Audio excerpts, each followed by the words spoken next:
My wife's sister lied that I got her pregnant and my wife and her family believed her instantly. Hello everyone. Dear listeners, please share your thoughts in the comments section below. And don't forget to like, share, and subscribe. Now let's begin the video. Using a throwaway for obvious reasons with certain specifics modified to preserve anonymity. Sure. Here's a reworked version of your story, following all your guidelines. My sister-in-law falsely claimed that I had gotten her pregnant, and my wife along with her entire family believed her without hesitation. My wife responded by slapping me hard across the face, and her brothers jumped in, beating me until I was almost unrecognizable, shattering my entire life in an instant. I bought a one-way ticket and disappeared without a trace. Years later, she finally tracked me down and showed up at my door in desperation. You never forget what betrayal sounds like. It doesn't roar like thunder or blow a warning horn. It hits sharp and sudden, like glass shattering deep inside your chest.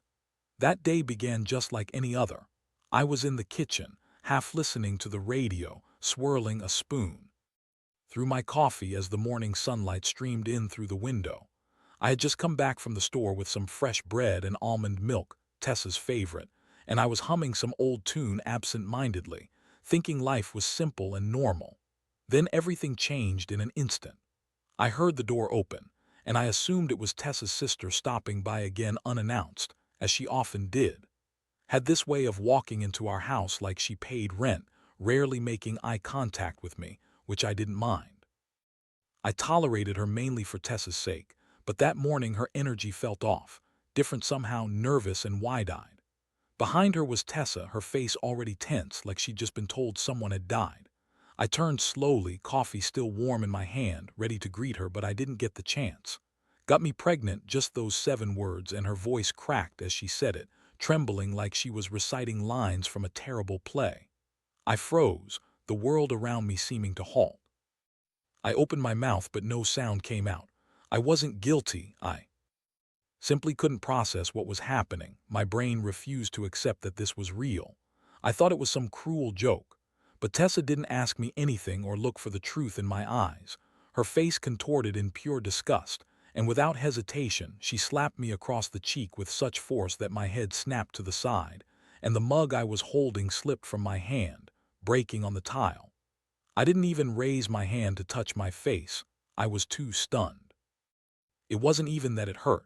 It was the shock that the woman I'd built a life with, whispered secrets with, and loved in the dark had turned into a stranger, with fire in her eyes and venom in her voice. Finally, I managed to croak out, "Tessa, what the hell are you?" But before I could finish my question, her brothers burst through the door like they'd been waiting outside. Jarred and built like linebackers, had something to prove, and they didn't bother asking questions. They grabbed me, one on each arm, and dragged me through the house like I was a stray dog tracking mud. On pristine white carpet, I was still barefoot, still dressed in that old t-shirt, trying to understand what the hell just happened. "Get your hands off me," I muttered, but the words sounded too soft, too confused to matter. They ignored me completely. Outside, Jarred punched me in the stomach without warning, and Marco shoved me against the fence so hard I saw stars. I didn't fight back, maybe I should have. Maybe I should have yelled or thrown punches, but I didn't. The neighbors peeked out from their windows.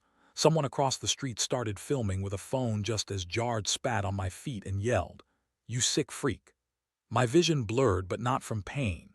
No, it was shame that didn't belong to me but felt stuffed into my throat. They left me there, bruised and humiliated, alone. Tessa didn't follow nor check if I could stand.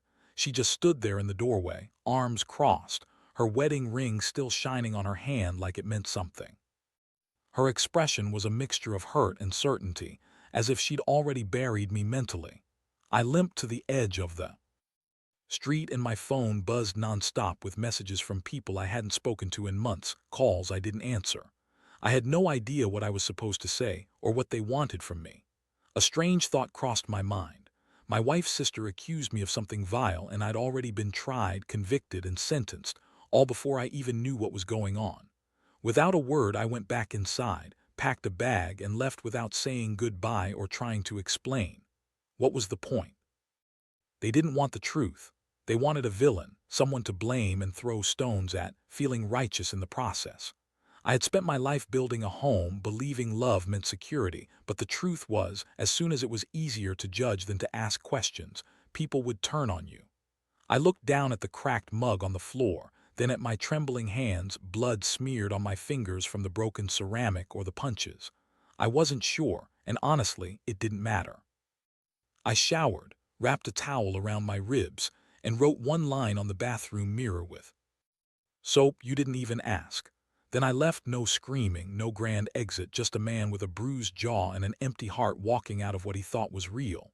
I didn't even know where I was going. All I knew was I couldn't stay. It's funny, you think you'll notice the minute your life falls apart, maybe with sirens or some internal alarm ringing, but all it takes is a lie and a slap. The slap didn't just hit my face, it killed a part of me I'd never get back. They say truth will set you free only if someone stays long enough to listen. 2 days after I left, I checked my email at a small public library on the edge of town. Nothing big, just trying to cancel subscriptions, change passwords, things like that. But then I saw the subject line, Notice of Administrative Leave. It was from my company. I sat there in that stiff chair, hood pulled low, and read it 3 times. The words hadn't changed. Due to serious allegations circulating online, the board decided to separate me, initiating a formal investigation. I wondered what allegations. I hadn't posted anything. I hadn't even spoken to anyone but a gas station clerk and a motel owner who just cared about swiping my card. But the gossip had gained traction. I logged into social media, which I rarely used, and there it was. A thread with no real names but enough breadcrumbs for anyone to connect us. Married man, sister-in-law, scandal, betrayal, pregnancy, lies, justice. Posts filled with vague accusations, quotes taken out of context, and of course people weighing in like they were eyewitnesses. Men like this are everywhere, he deserves to rot. One comment read, "Why aren't more women believed?" Others asked. It was like I was watching my own funeral online, people hurling stones instead of flowers. By day 3, my landlord texted, "Hey man, sorry, just business, but the other tenants are worried, so I'll need you to leave by week's end." I stared at my phone for a long moment, then typed back, "No problem, I'll be gone today." And I was. I didn't argue, didn't try to plead, didn't seek any more time or explanations. I understood something now. When you're accused of something, especially as a man, especially something vile, the truth no longer matters, not immediately anyway. People pick a side, often one that makes them feel righteous or good about themselves. And before you know it, you're invisible. There was a bakery down the street I used to visit every morning. The owner, Mrs., an older woman with a gentle smile, used to hand me my coffee and teas. Back at it again, huh? I walked in one morning like usual, but she froze mid-pour. She glanced at me, then down at the counter and muttered, "We're closed today." Behind me 3 people sat. A woman whispered, "That's him." I left without a word. By day 5, my phone was practically useless. Tessa blocked me, her mother, and all our mutual friends, even people I barely knew. Everyone seemed afraid that the rumor might stick to them. I remembered helping move a patio set on a hot day. She called me her most dependable family member. Now she was commenting online about betrayal by blood, saying, "Some men are wolves in family clothing." I wasn't even human anymore. I'd stayed silent. Through the slap, the beating, the shame, but reading her words broke something inside me for good. I wanted to fight, to post proof, screenshots, texts, voicemails, anything to defend myself.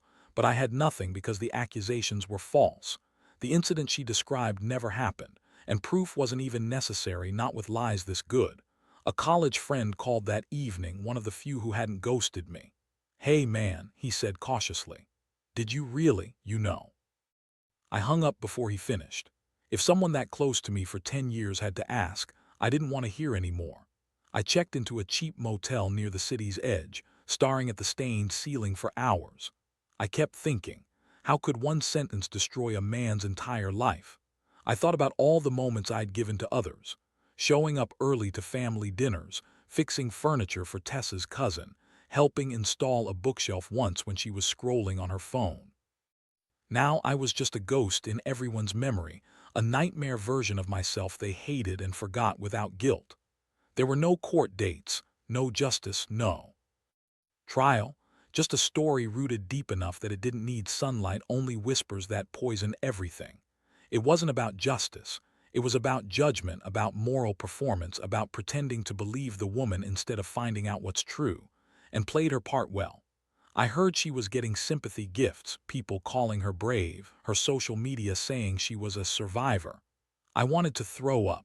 Tessa never texted me once. I checked my bank account and saw I couldn't afford to stay where I was much longer. My severance was frozen, and rumors swirled about possible legal action I didn't even understand. That's when the fear finally hit. Not the fear of hate, but the fear of being forgotten, of being nobody, just a name cloaked in shame. That night, I looked in the mirror and barely recognized myself. My beard was patchy, my eyes dull. I looked guilty, and that terrified me because if I saw that in myself, what did I look like to everyone else? People say that rock bottom hits all at once. That's not true. It's slow, layer by layer, until you realize no one's coming to save you, and if you want to survive, you have to become someone else altogether. I packed a small bag, sold everything else, and bought a one-way ticket. No address, no destination, just away from the lie, from the slap, from everyone who let it propagate while I was burning inside. When you hit the point where even your name feels like a burden, it's time to let go. That morning I walked into a tiny travel agency tucked between a laundromat and a pawn shop, the kind most overlook. The bell above the door jingled, untouched for years. Behind the counter, a young woman looked up from a crossword puzzle. She asked, "Where to?" I hesitated and said quietly, "Anywhere but here." She laughed like I was joking, but I was. I didn't care where I went, just needed a ticket, a direction, a chance to disappear. By the end of the day, I was on a bus heading to a town I couldn't pronounce, with a fake name and a duffel bag containing everything I had left. A couple of changes of clothes, boots, my old laptop, and a leather notebook filled with sketches, notes, and reminders of who I was. The ride was long and silent. I watched the scenery shift, cityscapes giving way to dry fields, then forests, then a coastline that stretched beyond sight. Somewhere along the way, I stopped counting hours. I didn't sleep much, I barely ate. I just stared, letting the silence settle in, because after your world explodes, silence isn't peace. It's numbness. The kind where guilt and confusion echo louder. I kept replaying it in my head. The slap, the lie, the way everyone turned away so quickly, like I'd been waiting for a reason to hate me. I wondered if they'd seen something in me before I did. Was I too quiet, too helpful, too easy to forget? That thought lingered longer than the others. When I arrived at my destination, the fog outside had thickened and the bus crept along a narrow coastal road. The driver announced, "Last stop." I was fine with that. The town was small and remote, no cell towers, just weathered wooden buildings and old boats docked like sleeping giants. I carried my bag and moved quietly, trying not to draw attention. An older man smoking a cigarette on the porch looked me over and gave a nod. I nodded back. I asked the innkeeper if they rented rooms weekly. She looked me up and down and said, "Cash only." I paid for 2 weeks up front and asked if she knew anyone hearing. She pointed across the harbor. "Ben, an old man who owned the fishing gear, hires help without questions, just hands out gloves and points to the rotting nets." I started working, cleaning fish gear, and for once nobody whispered or stared. Nobody judged. I was just a man with gloves, a task, and quiet purpose. I worked until my back ached and my hands blistered. Then I returned to my room and collapsed onto the thin mattress, staring at the ceiling until sleep pulled me under. That became my routine: wake, work, sleep. No internet, no headlines, no updates, just fog, salt, sweat, and silence. I didn't tell anyone my real name. I went by miles, simple, clean, detached. No one asked. Some nights I'd walk the shoreline, breathing cold air, letting the wind numb my face. Others I'd write in my notebook. Fragments, a sentence, a word, a thought I didn't want to forget. I wanted to rebuild piece by piece. People started noticing me in town, not with pity or whispers, but with simple greetings. "Morning, Miles," they'd say. working at the West Dock today, and I realized they didn't want my story, just my presence. That felt like progress. The more I kept to myself, the more room I found inside my head.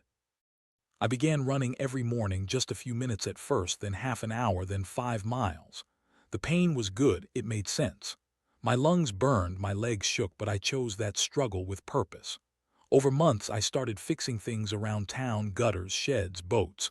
June asked if I could help her update her website. I told her I wasn't tech savvy, but she insisted. I borrowed a laptop, watched tutorials, did research, and figured it out. Soon I was helping other shops, and without realizing it, I'd shifted. I was still invisible, but this time by choice. I was the accused. I was Miles, the man with tools, time, and no past to drag around. One night I stood on the dock watching the boat sway beneath the starlit sky. The water reflected the stars like a secret mirror. I thought of Tessa, of her face when she believed the worst about me, wondered if she missed me or regretted her choice. But I pushed the thought away because none of it mattered anymore. What mattered was this moment, the stillness, the new version of me slowly emerging from the wreckage of who I'd been. No headlines, no group chats, no screams or slaps, just fog, salt, silence, and the quiet process of becoming someone no one could erase. Miles was no longer just a cover, it was a new beginning. Not for some grand reason at first, just a name on an old work shirt I found at the pier, stitched in faded blue letters. People started calling me that, and I never corrected them. Identity sometimes grows from scraps. By the end of my first year in that harbor town, I wasn't just surviving. I was living again, carefully. Ben, the old fisherman who gave me work, had a stroke that winter, and his daughter returned to help him recover. She was tough, no nonsense, and tough enough for me. One evening, as we finished closing the net shed, she asked, "You good with numbers?" I shrugged, "Decent." She tossed a salt-stained notebook onto the table. "Try making sense of that." It was Ben's messy inventory, handwritten notes mixed with memory. I stayed up that night, reorganizing receipts, fixing his books. The next morning, I handed her a neat spreadsheet and a simple digital ledger. She stared, wide-eyed. "You did this in one night?" I nodded. She looked at the screen. "Ever think about doing more than fixing nets?" she asked. I didn't say much, but secretly I'd already started coding in my quiet hours when nobody was looking. Back in my old life, I'd been busy being dependable, fixing gutters, working long shifts, never challenging authority. But now I had time. Time to build something just for me. That night, I registered a domain. Calm, not my real name, but a nod to the initials I'd left behind and the man I was becoming. I started small, building websites for local businesses. A flower shop. A boat rental. No one knew my face, and they didn't ask. They just trusted the results. Money trickled in. I rented a tiny workshop near the harbor with creaky floors and dusty windows. I bought a second-hand computer, a desk, a kettle, a heater. It wasn't fancy, but it was mine. Every screw I turned into the walls reminded me I was still here, still capable. Slowly, I became the unofficial tech guy for the whole coast, helping a guy from 2 towns over launch an online store, assisting a retired teacher with his blog, helping a young mother start a recipe site. I didn't say no, just charged fairly. People paid on time, brought me coffee and stories, and didn't ask where I was from. Maybe they didn't care. Maybe they just accepted that I was one of them. My business grew quietly. I made a website for the local college, even sponsored a small race, with A.M. Reeves Tech on the bibs. One day, I was front and center at a town council meeting, showing off a new digital system I designed for tracking repairs, a far cry from the man who was once erased. That night I walked down to the harbor as the sun dipped below the cliffs, the water glowing like molten gold. I took off my shoes and stood in the sand, feeling the tide touch my toes. I cried, not out of sadness but from disbelief. I'd done what I once thought was impossible, built a version of myself that no one, not even myself, could accuse or destroy. The old fears crept in every now and then, those memories of the slap, the dragging, the silence. I'd wake in a sweat, heart pounding, expecting to find a notice on my door or a mob with torches. But no one came. People don't chase ghosts, not anymore. I kept my secrets close. The notebook I used to write my pain. Now it held plans, checklists, sketches. Inside its back cover, taped with aging black tape, was a tiny USB drive I always carried, the recording I got 6 months after vanishing. Someone had forwarded it to me, his voice, laughing, mocking, confessing. She said she did it because she hated how perfect they thought I was. She looked at me like I was nothing, so she made me into nothing. I'd listened to it once, not crying, not shouting, just silent. I backed it up, locked it away, kept it close, not for revenge, but to prove I hadn't imagined it. The world had simply twisted sideways, all because of one jealous woman's lie. Healing, I realized, isn't loud or with banners, it's subtle. It happens in quiet moments, sipping tea, choosing a new chair, helping a stranger. About a year after everything broke, the local school asked me to talk at a youth program about digital resilience, not because they knew my story, but because they saw the life I'd built. I said yes. I told them about starting over, about losing everything but choosing to learn. A boy asked, "How do you stop being angry at the people who ruined your life?" I smiled. "You don't," I said. "You stop giving them rent in your head. You build a life so full they can't squeeze in." Maybe one day that'll matter to him. That night I stood outside my workshop with a mug, staring at a sky full of stars. No clouds, just that quiet light blinking above me. I thought about the man I used to be, the one who sat stunned with a coffee mug and watched his life unravel because of someone else's lie. And I realized he's gone. He died the day she slapped him without asking a single question. The man who stands here now, he doesn't belong to her story anymore. He's written a new one. People often think survival's the end, but really, it's just the beginning. Once you realize you can survive being erased, you start wondering what you could become if you stop trying to be accepted and start being true.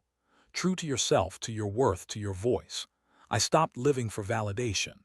I live now for the version of me I almost lost, the one who picked up the pieces in the dark and learned how to shape them into something new. My name is James. I was accused, beaten, erased, abandoned, but I never stayed buried. I came back not for revenge or proof, but to choose who I want to be on my own terms. Now, the only name I answer to is mine. Fully, proudly, without apology. After hearing this story, maybe you've got new questions or old memories stirred.